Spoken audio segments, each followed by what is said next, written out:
Hey everyone, welcome back. आज मैं explain करूंगी के drama again my life episode 2। तो चलिए शुरू करते हैं। एपिसोड की शुरुआत एक्सीडेंट स्पॉट पे होती है और वहाँ पे हीबू बहुत ज्यादा रो रहा था। उसे लगता है कि यही लास्ट चांस था, लेकिन वो अपने मॉम डैड को बचा नहीं पाया। अगर शायद वो बोलता कि आप लोगों को काम पे जाने की जरूरत नहीं है, या फिर वो अगर उन दोनों को धक्का ना देता तो वो लोग बच सकते थे और फिर से वो अनाथ हो गया है। तभी पीछे से उसके मॉम डैड उसे बुलाते हैं। इसका मतलब वो लोग जिंदा थे। तीनों को ही थोड़ी बहुत चोट आई थी। एम्बुलेंस आती है और सबका ट्रीटमेंट करती है। हीबू ड्राइवर को देखने जाता है। ड्राइवर की डेथ हो चुकी थी और वो ड्रंक था। और उसी ड्राइवर से मिलने किम जी बू आता है और उसे हीबू अच्छे से पहचानता है। और ये ड्राइवर और कोई नहीं, चो ह्योन सियोक है और ये है चो ताई सियोक का बेटा। पास्ट के एक्सीडेंट में हीबू के मॉम डैड मारे गए थे और चो ह्योन सियोक बच गया था। इसीलिए किम जी वू जब प्रोसिक्यूटर ऑफिस में गया था तब वो हीबू के बारे में सब कुछ जानता था।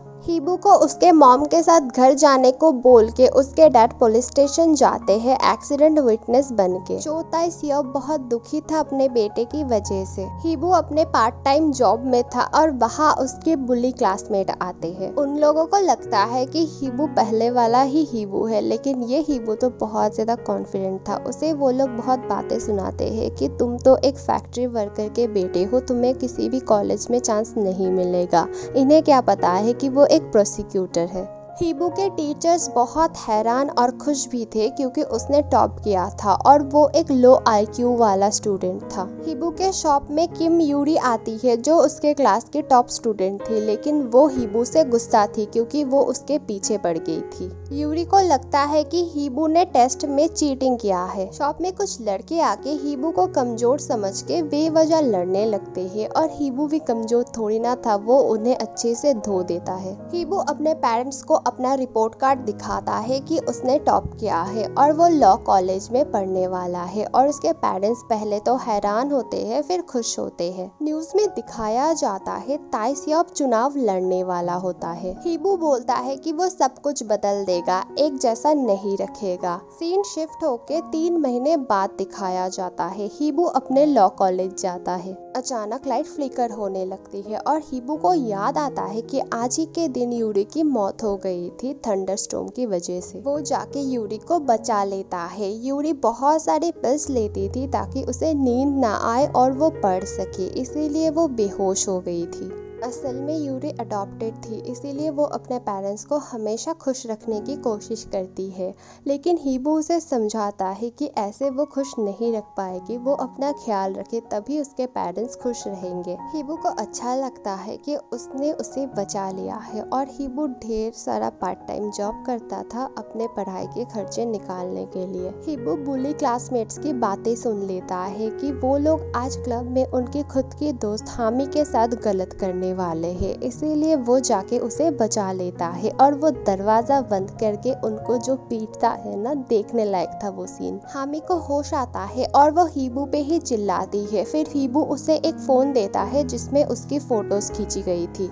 वो लोग पुलिस स्टेशन जाते हैं, लेकिन पुलिस स्टेशन में कोई जस्टिस नहीं मिल रहा था क्योंकि उन लड़कों में से एक लड़के का फादर पुलिस चीफ होता है और उल्टा हामी और हीबू को ही वो फंसाने की कोशिश करता है। तब किम सियोक हुन आते हैं और वो फोन का प्रूफ दिखाते हैं, फिर उन लड़कों को अच्छे से पीटते हैं। हामी हीबू को थैंक्स बोलने के लिए ट्रीट देना चाहती थी, लेकिन हीबू बोलता है कि तुम्हारी सिगरेट की स्मेल मुझे बिल्कुल पसंद नहीं है, इसीलिए मैं नहीं चाहता हूँ, बाय। यूरी हीबू के लिए नोट्स बना के लाई थी क्योंकि उसे थैंक्स बोलना था और वो दोनों अच्छे दोस्त बन जाते हैं। लेकिन उन दोनों को देख के हामी को बहुत ही ज्यादा जेलसी फील होती है। एग्जाम के लिए हीबू बहुत ज्यादा मेहनत करता है। हीबू की टीचर को जब पता चलता है कि हीबू को पार्ट टाइम जॉब की जरूरत है, तब वो अपने ब्रदर के वहाँ पे उसे पार्ट टाइम जॉब में रख लेती है। उसका ब्रदर भी एक प्रोसिक्यूटर होता है। इनका नाम होता है चोई कांग जिन।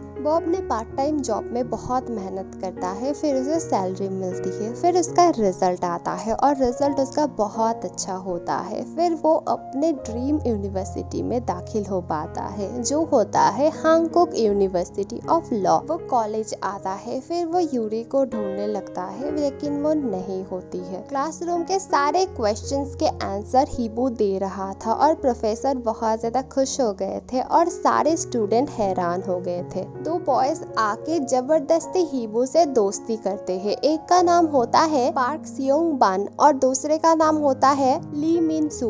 अब एंट्री होती है हमारी फीमेल लीड की, उसका नाम होता है किम हिया। फिर कॉलेज में फ्रेशर्स पार्टी को दिखाया जाता है। पार्टी छोड़ के हीबू अपने दोस्त के साथ ड्रिंक करने चला जाता है और उसी पब में हिया पार्ट टाइम जॉब करती थी। वहाँ पे एक लड़के ने एक लड़की की गलत फोटोज खींची थी और हिया जाके उससे लड़ने लगती है। फिर वो उस पे हाथ उठाने की कोशिश करता है और फिर हीबू जाके उसे बचा लेता है और फिर उस लड़के को अच्छा सबक सिखाता है और फिर उसे पुलिस के हवाले भी कर देता है। फिर वो तीनों मिलके ड्रिंक करते हैं। हिया बताती है कि वो भी सेम यूनिवर्सिटी की स्टूडेंट है। वो तीनों बहुत मजे करते हैं। हिया बोलती है कि देखो हम दोनों का तो नाम भी सेम है, मैं हूँ किम हिया और तुम हो किम हीबू।